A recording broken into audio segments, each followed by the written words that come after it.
Hello, this is Justin Matthew, and welcome to Second Nature. This is a first episode of a podcast trying to interconnect society and nature through the lens of critical environmental history. This podcast is an attempt to provide critical history perspective to some of the pressing issues of our time. Any issue of our time has an environmental history dimension. As the IPCC report, that is the Intergovernmental Panel on Climate Crisis 2021, reaffirmed that the climate crisis is a widespread, accelerating, and intensifying issue. It warns us that it is impossible to go back to a balanced condition. And the report was published under the supervision of United Nations and draws expertise from thousands of journalists, scientists, and policymakers, and is supported by hundreds of nation states. So the Secretary General of the United Nations described the IPCC working report as the lens through which we need to understand the contemporary world. He described the IPCC report as the code red for humanity. This report is a warning bell. If we take it seriously, all of us must rethink what can we do about the crisis. And as a student of history, I ask myself, what can a history student contribute to make the world a better place? A better place where everyone can access food, everyone gets clean air, everyone can access fresh water, and everyone's health is taken care of. Because a historian has a responsibility to write history for our time, and the time of that is a time of intensifying climate crisis. We always need to remember that every generation has to rewrite history in order to understand the present in a better way. For instance, if you go back to colonial India, historians, especially Indian nationalist historians, treated British domination as a moral issue of their time. They highlighted poverty as a direct outcome of British colonialism. They show the intensity of problem. For instance, Dadabhai Navroji, a prominent nationalist historian, named his book Poverty and Un-British Rule in India. This was published in 1901. So they challenged the dominant tendency of considering the population increase as the problem, or resource scarcity as the problem. That led to what we call famine or related condition. Instead, they systematically argued that the massive drain of resource exploitation and exploitation of labor power were the real causes of India's impoverishment. And if we move into the second half of the 20th century, the devastating Second World War and the jingoism of a Cold War turned war and social change into major themes of historical inquiry. Subsequently, if you come to 1970s, agrarian discontent emerged as a major theme of historical inquiry. And in the 1980s and 1990s, communalism re-emerged as a major social issue and received considerable attention from historians. These historiographical trends shows that even while studying the past, we are influenced by contemporary circumstances. And ours is a time of social and environmental crisis and deepening crisis. However, the dominant tendency is to treat environmental issue as an exclusive domain of policymakers, experts, and scientists. This perspective is evident in the way environmental humanities are taught in the universities. In our universities, we teach environmental history or environmental humanities or environmental anthropologies through the lens of science and scientist and scientific perspective. But at the same time, we leave a critical juncture, one that requires to re-examine how we imagine and illustrate nature historically. We need to ask for our time, what is nature? And we need to provide a historical perspective. And in modern society, any modern societies, nature is often understood as a collection of resources, something that can be measured, something that can be appropriated and reassembled into new forms. So, popular books, for instance, if you read a popular book that reduces nature as objects like lakes, forest, or a garden, or a village. So, in essence, nature is treated as something external to human condition.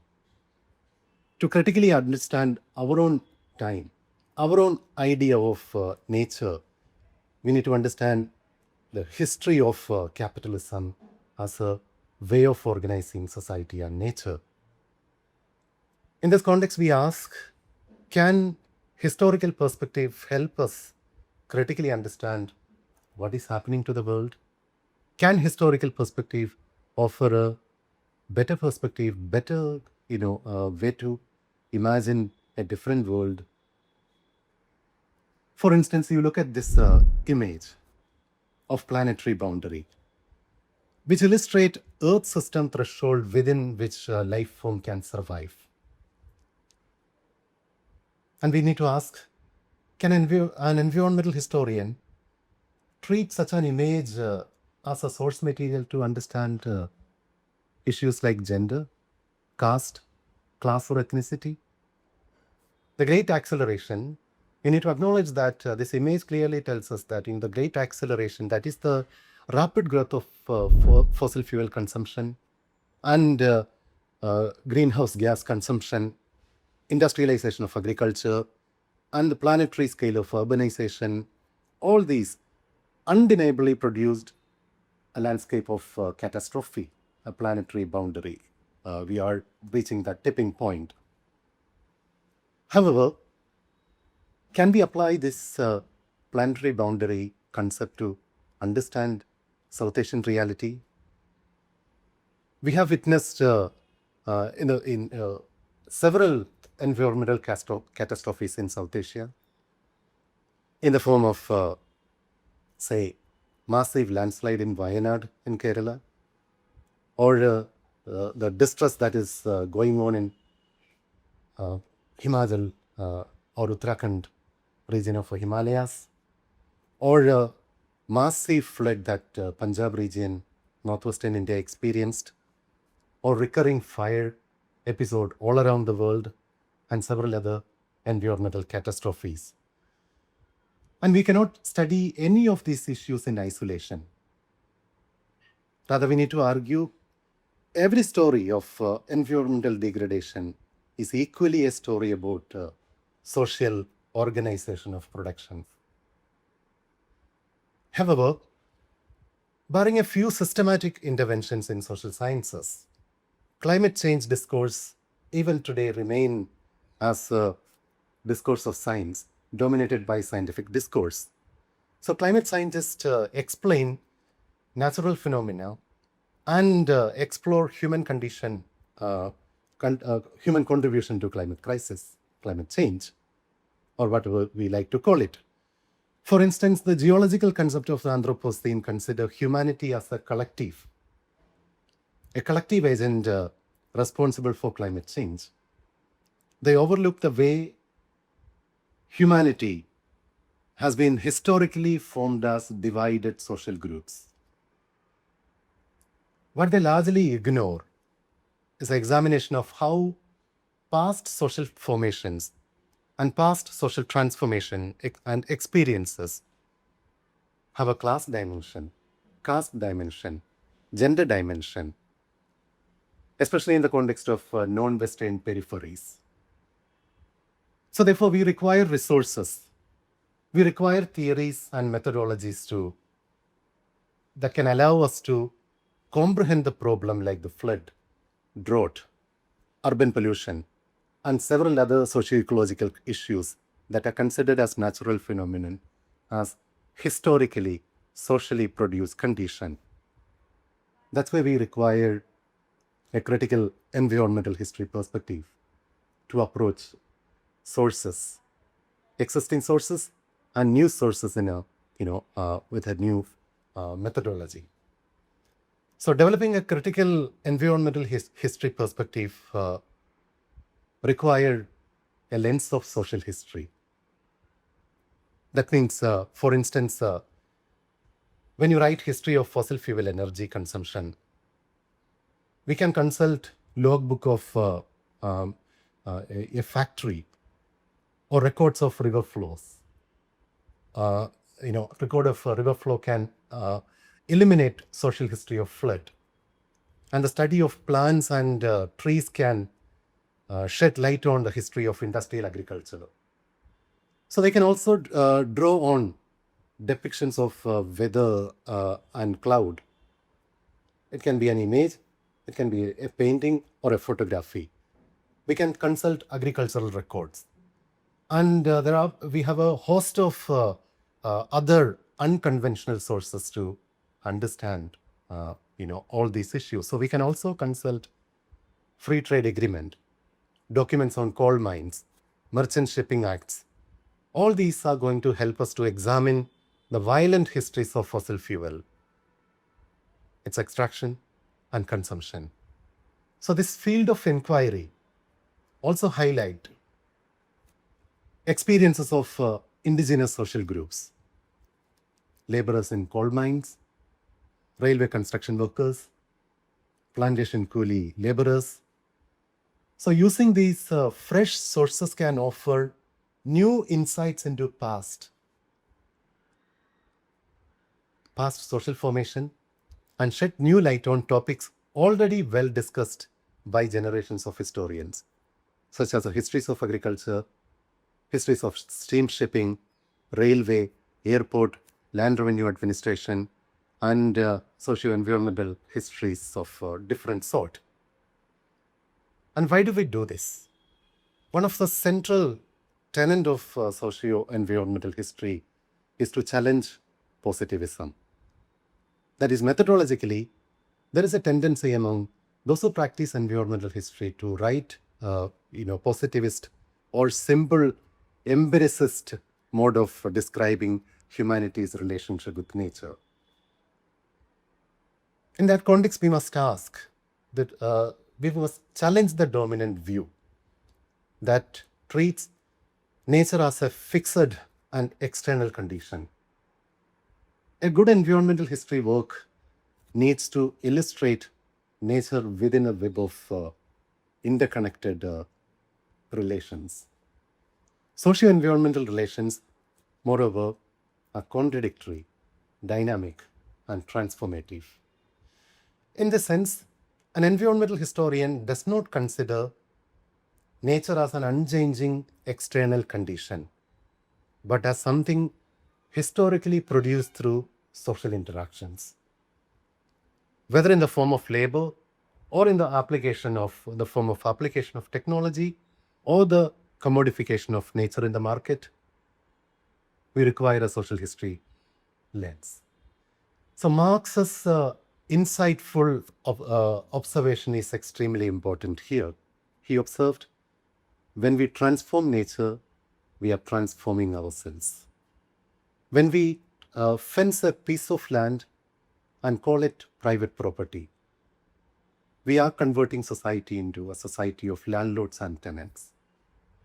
So the conversion of nature into private property and commodity through the application of human intellectual and physical labor inevitably generate contradictions. What is that contradiction? The extraction of nature's nutrients as commodity without any restriction depletes ecosystem and leads to massive environmental crisis and subsequently leads to an economic crisis, both economic and ecological crisis. Therefore, every context of environmental modification creates losers and winners. Some will obviously benefit, some are going to be affected. And how do we experience that problem of environmental degradation?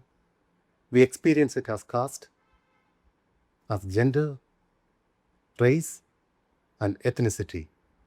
For instance, a poor village woman may experience a severe drought as a survival crisis, while an affluent social group might experience it as an inconvenience of what we call shortage of water for irrigation and household requirement. Therefore, we need to understand that, the differential social and spatial experience of environmental modification makes historians revisit the idea of justice. A liberal notion of justice stress on procedural fairness, universality of right, equal opportunities, and impersonal legal frames. However, an environmental historian must examine how justice is shaped by specific social and spatial relationship. Justice is not universal, justice is not abstract, but is produced and experienced differently depending on the material conditions of people.